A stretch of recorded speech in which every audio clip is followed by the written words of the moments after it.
बिस्मिल्लाहिर्रहमानिर्रहीम। मेरे सज्जनों मित्रों ते बेलियो की हाल चाल है। अल्लाह ताला दी ज़ात मेरे सारे दोस्तों नूं अपने हिफ्ज़ो मान च रखे। अज दी जिहड़ी वीडियो है वो असीं गल करांगे AK-47 दे उत्ते।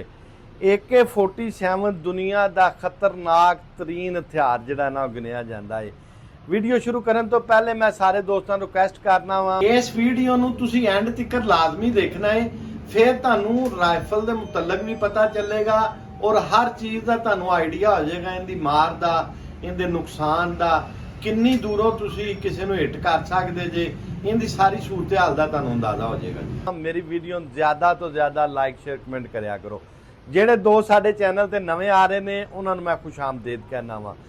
ਅੱਛਾ ਜੀ, ਅਸੀਂ ਗੱਲ ਕਰ ਰਹੇ ਸਾਂ AK-47 ਦੇ ਉੱਤੇ। AK-47 ਐਸੀ ਰਾਈਫਲ ਹੈ जिंदी मार 300 तो 400 मीटर तक है और इनकी जिहड़ी गोली की एक जिहड़ी मेजरमेंट की जाती है पर मिनट दे विच 600 गोली चला सकती है AK-47 जिहड़ी है। और इनका ये हर मौसम दे विच जिहड़ी है ना कारआमद है, चाहे बारिश होवे, बर्फ होवे, कोई भी चीज़ होवे, ये हर मौसम च तुहानूं जिहड़ा ना कारआमद रहिंदी है और हर मौसम च बेहतरीन चलती है। AK-47 ऐसी राइफल है जिहड़ी बहुत सारिया जंगां दे विच इस्तेमाल हुई। जंगां तो इलावा इन्हें पूरी दुनिया दे विच एक आपदा खौफ मनाया इस राइफल ने। ऐसी राइफल है कि जिहड़ी जिथे भी इस्तेमाल हुंदी सी लोग इनके नां दा खौफ महसूस करते सी। AK-47 एक ऐसी राइफल है। अगे इहदे विच आ जांदे ने मुख्तलिफ वर्जन, चाइना दी, पाकिस्तान दी, अमेरिकन, रशियन। ये स्टार्ट जिहड़े बंदे ने बनाई सी उनका नाम ही कलाशनकोव सी, ये उन्हें बनाई सी। और ये बेहतरीन जिहड़ी है ना अपना इन्हें जिहड़ा दौर है अरसा है तकरीबन एक सदी इन्हें मुकम्मल की है और ये एक सदी तो फेमस रही है। हुण आके जिहड़ा ना जदों दी M4 आ गई है उदों दी इनकी थोड़ी जी जिहड़ी वैल्यू घटी क्योंकि उनकी मार ज़्यादा सी, वजन घट सी। लेकिन जिहड़ी पिछली एक तकरीबन सदी गुजरी है उनदे विच ये सब नाल जबरदस्त हथियार सी। इहनूं आपां टैसट करने आ, ये जिस तरह आपां 223 दे फायर कीते सी ना, ये उस तरह टैसट करके तुहानूं दिखाने आ ये किन्ना कुछ नुकसान कर सकदी है।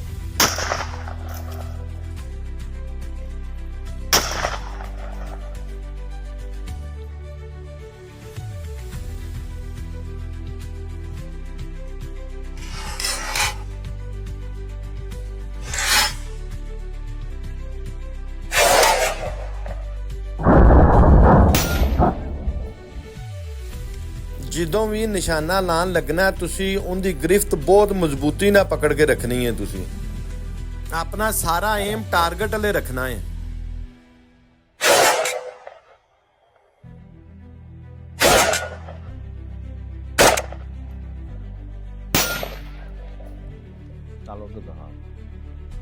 ਤੁਹਾਨੂੰ ਦਿਖਾ ਰਹੇ ਆ, ਤੁਸੀਂ ਪਲੇਟਾਂ ਦੇਖੋ ਜਿਹੜੀਆਂ ਪਲੇਟਾਂ ਨੂੰ ਹਿੱਟ ਕੀਤਾ ਨਾ, ਇਹ ਤਾਂ ਅਸੀਂ ਤੁਹਾਨੂੰ ਉਧਰ ਲੈ ਕੇ ਜਾ ਰਹੇ ਆ। ਇਹ ਦੇਖੋ ਕਿ 3 सूत्र की प्लेट ਦੇ ਵਿੱਚੋਂ भी गोली लंघ गई है। ਇਹ चेक करो जरा, ਇਹ 2 निशान ਜਿਹੜੇ ਕਲਾਸ਼ਨ ਦੀ ਗੋਲੀ ਦੇ ਲੱਗੇ ਹੋਏ ਨੇ, ਜਿਹੜੇ ਜ਼ਿਆਦਾ ਗਹਿਰੇ ਨਿਸ਼ਾਨ ਨੇ ਉਹ ਕਲਾਸ਼ਨ ਦੀ ਗੋਲੀ ਦੇ ਨੇ। ਹਾਂ ਤੋਂ ਬਾਅਦ ਲੋ ਜੀ ਅਸੀਂ ਸਭ ਤੋਂ ਪਹਿਲੇ ਤੁਹਾਨੂੰ ਇਹ ਪਲੇਟ ਦਿਖਾਣੇ ਆ ਜੀ। ਇਹ ਪਲੇਟ एक ए फायर है नुक्कर वाला 223 का, यह कलाशन का तो थले वाला कलाशन का। यूट्यूब पर बनी हुई वो कहते हैं कि ये 3 सूत्र की प्लेट के विचों गोली नहीं सी लंघ सकती। ये इस वजह तो आप इहदे उत्ते वीडियो बनाई है। ये अपने एक दोस्त ने उन्होंने मैनू कहा सी, क्योंकि उन्होंने पहले तजर्बा किया सी। उन्होंने कहा कि 3 सूत्र की प्लेट के विचों गोली लंघ जाती है तो तुसी अपने चैनल ते इनू चला के इहदे उत्ते वीडियो बनाओ ताकि ਜਿਹੜੇ ਕੋਈ ਸਾਡੇ ਸੱਜਣ ਨੇ ਦੁਸ਼ਮਣੀਦਾਰ ਉਹਨਾਂ ਨੂੰ ਅੰਦਾਜ਼ਾ ਹੋ ਸਕੇ। ਲੋ ਜੀ ਅਸੀਂ ਇਹ ਤੁਹਾਨੂੰ ਸਾਰੀਆਂ ਚੀਜ਼ਾਂ ਦਸੀਆਂ ਨੇ ਜੀ ਅਸੀਂ ਇਹਦੇ ਤੁਹਾਨੂੰ ਟੈਸਟ ਫਾਇਰ ਕਰਕੇ ਦਿਖਾਏ ਨੇ। ਇਹ ਅਸੀਂ ਜਿਵੇਂ M4 ਚੈੱਕ ਕੀਤੀ ਉਵੇਂ ਹੀ ਸੇਮ ਇਹਦੇ ਵੀ ਫਾਇਰ ਪਲੇਟਾਂ ਨੂੰ ਮਾਰੇ ਨੇ, ਸੂਤਰ ਨੂੰ, 2 ਸੂਤਰ ਵਾਲੀ ਨੂੰ, 3 ਸੂਤਰ ਵਾਲੀ ਨੂੰ। ਇਹਦੀ ਕੀ ਸੂਰਤ ਹਾਲ ਰਹੀ ਆ ਸਾਰੀ ਤੁਸੀਂ ਦੇਖੀ ਹੈ। ਇਸ ਵੀਡੀਓ ਦੇ ਵਿੱਚ ਇੱਕ ਮੈਂ ਵਾਕਿਆ ਕੋਡ ਕਰਨਾ ਚਾਹੁੰਦਾ। ਸਾਡੇ ਇੱਕ ਬਜ਼ੁਰਗ ਸਨ ਨੱਥੇ ਵਾਲੇ ਦੇ ਚਾਚਾ ਜੀ ਸਰਵਰ ਨਿਆਜੀ ਸਾਹਿਬ, ਜਿਹੜੇ ਦੋਸ ਕਸੂਰ ਤੋਂ ਬਿਲੋਂਗ ਕਰਦੇ ਨੇ। ਉਹ ਬੱਚੇ ਬੜੇ ਅੱਛੇ ਤਰੀਕੇ ਨਾਲ ਉਹਨਾਂ ਨੂੰ ਜਾਣਦੇ ਨੇ। ਅੱਲਾਹ ਤਾਲਾ ਉਹਨਾਂ ਨੂੰ ਜੰਨਤ 'ਚ ਜਗ੍ਹਾ ਦੇਵੇ। ਉਹ ਸਾਡੇ ਬੜੇ ਅੱਛੇ ਬਜ਼ੁਰਗ ਸਨ। ਉਹਨਾਂ ਦਾ ਇੱਕ ਵਾਕਿਆ ਮੈਂ ਤੁਹਾਨੂੰ ਦੱਸਣਾ ਵਾ। ਹੋਇਆ ਇਸ ਤਰ੍ਹਾਂ ਕਿ ਉਹਨਾਂ ਦੇ ਪਿੰਡ 'ਚ ਚੋਰੀਆਂ ਡਕੈਤੀਆਂ ਬਥੇਰੀਆਂ ਸ਼ੁਰੂ ਹੋ ਗਈਆਂ। ਤਗੜੇ ਆਦਮੀ ਸਨ, ਜ਼ਿਮੀਦਾਰ ਵੀ ਸਨ ਔਰ ਸਟੋਰ ਵੀ ਹੈ ਸੀ ਆਲੂਆਂ ਦਾ। ਉਹਨਾਂ ਨੇ ਕੀ ਕੀਤਾ ਕਿ ਉਹਨਾਂ ਨੇ ਆਪਣਾ ਪਿੰਡ ਚੌਕੀ ਬਣਵਾ ਲਈ। ਤੇ ਇੱਕ ਦਿਨ ਇਹ ਮੁਲਾਜ਼ਮ ਇੱਕ ਮੈਨੂੰ ਗੱਲ ਸੁਣਾ ਰਿਹਾ। ਮੁਲਾਜ਼ਮ ਕਹਿੰਦਾ ਏ ਕਿ ਚਾਚੇ ਹਰੀ ਜਿਹੜਾ ਨਾ ਉਹ ਰਾਈਫਲ ਲੈ ਕੇ ਆਏ ਨੇ, ਚੋਰਾਂ ਦਾ ਡਰ ਪਿਆ ਤੇ ਅਸੀਂ ਉਧਰ ਨੂੰ ਹੋਏ ਤੇ ਚਾਚੇ ਨੇ ਆਪਦੀ ਰਾਈਫਲ ਫੜਾਈ ਤੇ ਮੈਂ ਉਹਨਾਂ ਨੂੰ ਬੁਲਟ ਮਾਰਿਆ ਤੇ ਉਹਦਾ ਬੁਲਟ ਵੱਜਦਾ ਨਹੀਂ ਸੀ। ਤੇ ਚਾਚੇ ਨੇ ਮੈਨੂੰ ਆਖਿਆ ਇਹਨੂੰ ਥੱਲੇ ਰੱਖ ਕੇ ਨਾ ਤੇ ਇਹਦੇ ਬੁਲਟ ਦੇ ਉੱਤੇ ਨਾ ਇੱਟ ਮਾਰ। ਉਹਨੇ ਉਵੇਂ ਹੀ ਉਹ ਬੁਲਟ ਦੇ ਉੱਤੇ ਇੱਟ ਮਾਰੀ, ਜਿਸਲੇ ਉਹ ਜ਼ੋਰ ਨਾਲ ਵੱਜੀ ਤੇ ਗੋਲੀ ਚੜ ਗਈ। ਚਾਚੇ ਨੇ ਕਿਹਾ ਹੁਣ ਇਹਨੂੰ ਚਲਾਉਂਦਾ ਰਿਹਾ, ਇਹ ਨਹੀਂ ਰੁਕਦੀ। ਯਾਨੀ ਕਿ ਇਹ ਐਡਾ ਜ਼ਬਰਦਸਤ ਹਥਿਆਰ ਸੀ ਕਿ ਇੱਕ ਵਾਰੀ ਚੈਂਬਰ 'ਚ ਗੋਲੀ ਚੜ ਗਈ ਤੇ ਇਹਨੇ ਚੱਲਣਾ ਹੀ ਚੱਲਣਾ ਹੈ ਜੀ। ਲੋ ਜੀ, ਅਸੀਂ ਤੁਹਾਨੂੰ ਮੁਕੰਮਲ ਵੀਡੀਓ ਇਹਦੀ ਦਿੱਤੀ ਏ। ਜਿਹੜੇ ਵੀ ਕਮੈਂਟ ਤੁਹਾਡੇ ਹੋਣ ਉਹ ਤੁਸੀਂ ਲਾਜ਼ਮੀ ਇਹਦੇ 'ਚ ਦੱਸਣੇ ਨੇ। ਫਿਰ ਉਹਦੇ ਉੱਪਰ ਇਨਸ਼ਾਅੱਲਾ ਆਪਾਂ ਵੀਡੀਓ ਬਣਾਵਾਂਗੇ। ਮੇਰੇ ਸੱਜਣ ਮਿੱਤਰ ਬੇਲੀ ਮੇਰੇ ਨਾਲ ਰਿਹਾ ਕਰੋ। ਮੇਰੀ ਵੀਡੀਓ ਨੂੰ ਜ਼ਿਆਦਾ ਤੋਂ ਜ਼ਿਆਦਾ ਲਾਈਕ ਸ਼ੇਅਰ ਕਮੈਂਟ ਕਰਿਆ ਕਰੋ। ਪਾਕਿਸਤਾਨ ਜ਼ਿੰਦਾਬਾਦ।